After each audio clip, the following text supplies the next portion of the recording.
You'll be fine, won't you? 15 sold enough to handle an airport, my father said, his laugh sharp and dismissive, as if leaving me behind were nothing more than a cruel joke. His arm was looped around his new wife, her nails glinting as she clutched their boarding passes like trophies, while her children giggled and tugged at his sleeve, already pulling him into their orbit. I stood rooted, chest tightening, the fluorescent lights overhead buzzing with a relentless hum that seemed to spotlight the truth he wouldn't say aloud. Travelers streamed past, embracing loved ones, wheeling suitcases, rushing toward departures. But I stayed frozen, clutching my too small backpack, crushed by the weight of what was happening. My name is Clara, and I was 15 the day my life fractured. One path, the forgotten daughter left behind in an airport. The other, the girl who vowed no one would ever discard her again. The betrayal didn't crash in all at once. It leaked in drop by drop. Every shrug, every laugh he shared with them instead of me. Every step that carried him closer to the gate while my feet felt bolted to the cold, gray floor. I waited for him to look back. Just once. He didn't. The loudspeaker cut through the noise. Final call for Flight 217 to Paris. My father's carefree laughter blended with the announcement, the sound of a man unburdened, a man who believed I was disposable. And in that hollow instant, I realized he wasn't going on vacation. He was abandoning me. My throat burned.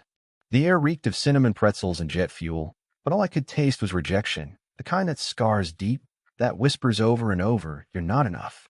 I wanted to scream, but silence pressed harder than any cry could. My hand moved almost on instinct. I pulled out my phone, staring at a number I hadn't dialed in years. My mother's number. The woman he swore I could never trust. My finger trembled as it hovered, then pressed. One ring. Two. Then, Clara. Her voice broke, raw, as though she'd been holding her breath for this call. I froze, the airport fading around me, the moment suddenly fragile. Would she rescue me, or was I only trading one betrayal for another? Her voice sharpened, urgent, alive with static. "Clara, where are you?" I swallowed hard. Dad left me. At the airport. He's flying to Paris. With them. The silence that followed wasn't empty. It was heavy, deliberate, charged. Then came her exhale, sharp as a blade. "Stay put. I'm coming." I almost laughed at the absurdity. From where? She lived in another world now, one of glossy magazines, glittering dinners, whispered scandals. At least, that's what Dad said. But before I could doubt, her voice cut in, steady and certain. 3 hours. Don't move. The line went dead. I sat down on a hard plastic chair, my backpack wedged between my knees. The fluorescent glare was merciless. Around me, families reunited in joy while I remained unclaimed. His words looped in my mind. "You'll figure it out." As if I were nothing more than luggage. Announcements blurred. Minutes crawled. I traced cracks in the floor tiles, counted breaths, felt the hollowness grow. Somewhere between exhaustion and disbelief, I closed my eyes. And then a new sound. Not the intercom. Not another boarding call. A deeper rumble, sharper, closer. Engines. Through the terminal glass, a silver jet descended, sleek and private. It bypassed the gates, rolling toward a guarded hangar. People stopped to stare. And then she appeared. My mother. She stepped down the stairs in a tailored coat, heels clicking against metal, her presence commanding every gaze. Her hair caught the light, her stride unflinching. And when her eyes found me, she didn't hesitate. She came straight to me, as though I had never been lost to her. Her embrace was not gentle. It was fierce, protective, reclaiming. Her whisper seared into me, "You're never waiting alone again." But beneath those words, I caught something sharper, like a storm gathering. This wasn't only reunion. This was the start of a reckoning. She pulled back, scanning me, fury trembling beneath her control. "He left you like this. At 15. Alone." I nodded, words locked behind shame. Her driver appeared, crisp in a black suit, reaching for my backpack.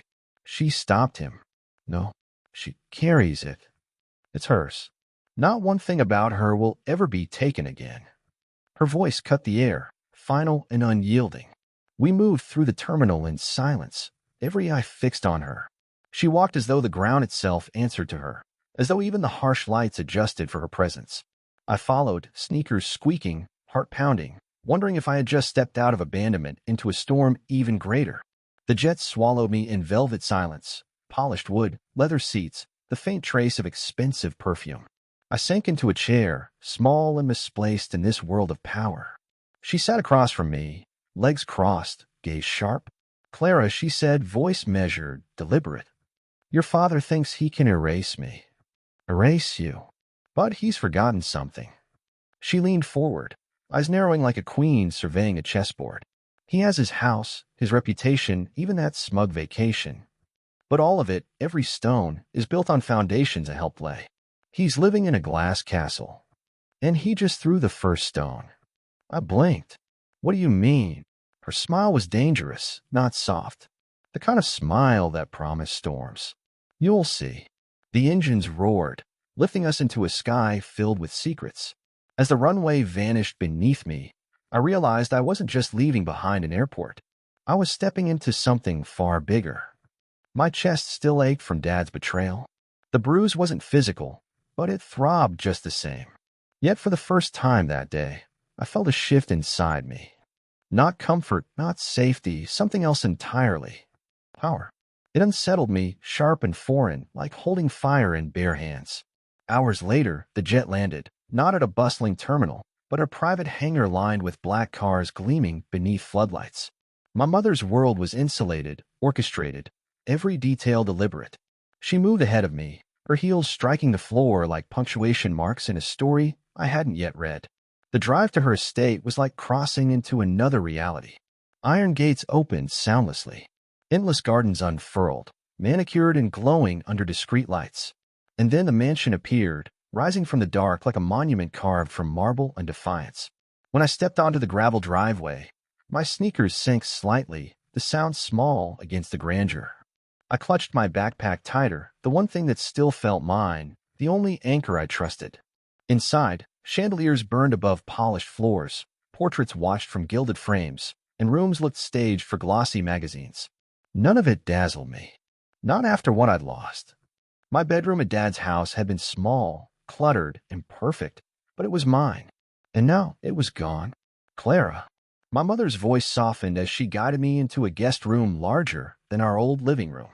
"You're safe here. He won't touch you again." I wanted to believe her. But a question gnawed at me. Was this safety, or just another cage with prettier bars? Days blurred. Her staff treated me with deference I didn't know how to accept. Breakfasts arrived on silver trays. Tutors were discussed, wardrobes measured. But at night, when the mansion grew hushed, her voice carried from the study, sharp, surgical, slicing the silence. I'd hear my name. My father's. Words like custody, breach, assets. One evening she called me in. A desk lamp carved her face in shadow, but her eyes gleamed with something dangerous. She pushed a folder toward me. Inside, documents, photographs, accounts I hadn't known existed. "This isn't just about him leaving you," she said evenly. "It's about the empire he built while pretending you weren't there. He left you at an airport like luggage. Now he'll pay in court, in reputation, in silence." My stomach twisted. I should have felt vindicated. Instead, I felt cold, like I'd been conscripted into a war I never agreed to fight. Yet when she asked quietly, "Are you with me?" I nodded. Because revenge wasn't only hers anymore, it was mine too. The first strike landed the day Dad returned from Paris. He expected me sulking in my room, maybe waiting for an apology he'd never give. Instead, he found emptiness. Walls bare, drawers stripped, posters gone. On his pillow lay a thick envelope stamped with my mother's attorney's crest. He called me 30 times that night. I didn't answer once. Silence was my reply. At my mother's estate, I sat at a long conference table while her attorneys dissected my father's life with scalpel precision. My name was on every page, statements, photographs, evidence. Proof of neglect. Proof of abandonment. "This case isn't just strong," one lawyer said, his voice flat as stone. "It's catastrophic. Public abandonment of a minor. Emotional neglect. Financial misconduct. He won't just lose custody, he'll lose credibility. And when that crumbles, everything else will follow." My stomach churned. In my mind, I still saw him laughing at the departure gate, arm around his new wife, like I was nothing more than an afterthought. But another memory tugged. The dad who once hoisted me onto his shoulders to watch fireworks, who steadied my bike as I wobbled down cracked pavement. That dad felt like a ghost now. The court date came sooner than I imagined. Cameras flashed outside the courthouse. Voices shouted our names. I tugged at my sleeves, wishing I could vanish, but Mom's hand gripped my shoulder, steady, commanding, like a general before battle. When Dad entered, he looked older, lines cut deep into his face. His grin wavered, but he clung to it. His wife at his side whispered furiously, her fingers tight on his arm. Then his eyes met mine. Something flickered, shock, guilt, maybe just annoyance that I hadn't stayed abandoned. The hearing unfolded like combat. Testimonies delivered, evidence presented, lawyers clashing in sharp bursts. Words rang out: neglect, irresponsibility, abandonment. Then it was my turn. My voice shook at first, but steadied as I stared at the judge. He told me I could figure it out, I said. But I was 15. 15 isn't old enough to figure out being left like garbage at an airport. The silence was absolute. Even Dad looked away. And when the gavel finally struck, custody was stripped from him. Financial control shattered. My mother had one. But as I walked out of the courtroom, victory didn't feel like freedom. It felt like the first move in a game I wasn't sure I wanted to play. A week later, I went back. Not to stay, but to see. My old house loomed with blinds drawn, the garden unkempt, as though years had passed in just days. My mother's driver waited at the curb while I stepped out, gravel crunching under my sneakers. The front door creaked, but no one came to meet me. Not my father. Not his wife.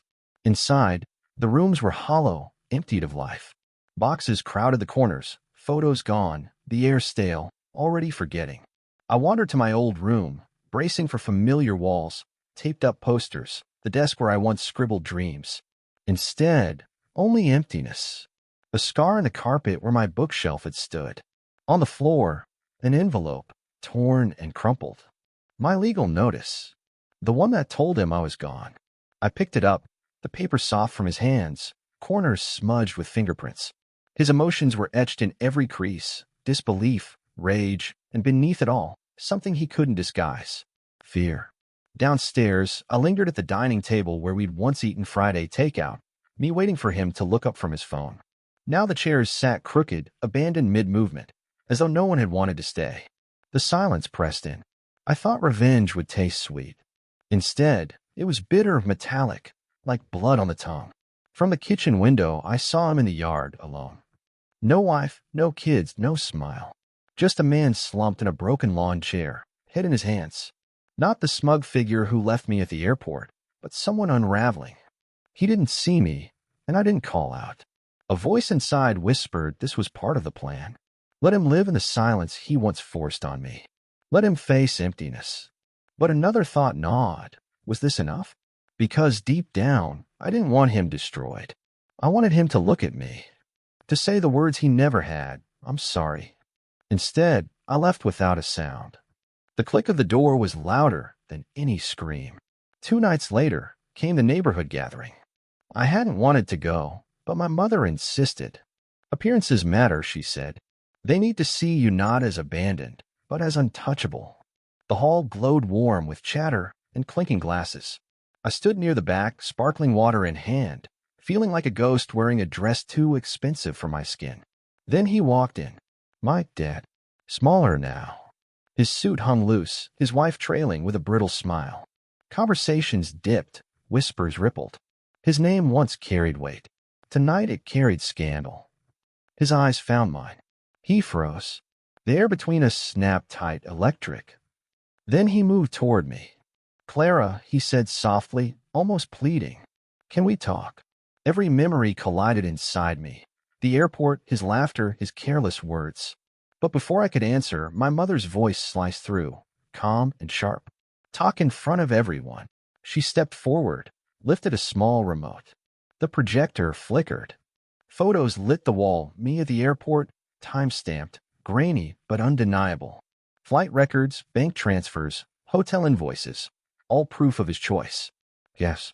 Shifting feet. His wife blanched, her smile gone. My father's jaw tightened, sweat gleaming at his temple. You didn't have to do this here, he muttered. My mother smiled. You left her in public. She deserves the truth in public. I should have felt triumph.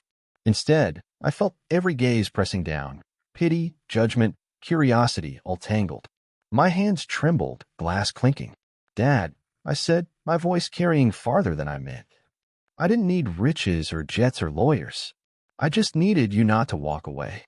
The room fell silent, thick and suffocating. His lips parted, but no words came. For the first time, he looked powerless.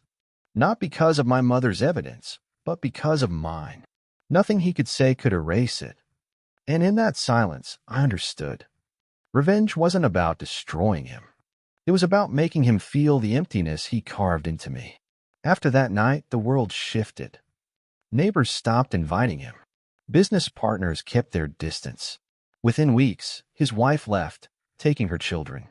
The man who abandoned me so easily was abandoned in turn, not by accident, but by choice. I didn't have to scream.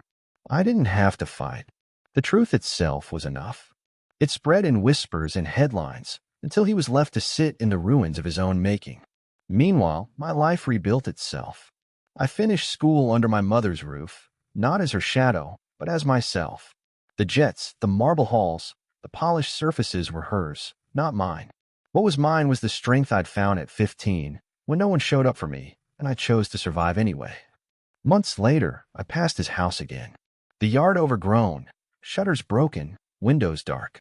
I stood at the gate, waiting, almost hoping for him to appear, to finally say what I had waited years to hear. But no light flickered on. No voice called out. And in that silence, I let go. His apology, his recognition, his love, those were weights I no longer carried. I had survived his abandonment, and in surviving, I built something untouchable. Peace. I turned from the gate, my footsteps steady. Behind me lay a hollow house. Ahead of me, my life unshaken. Revenge hadn't been about breaking him. It had been about freeing me.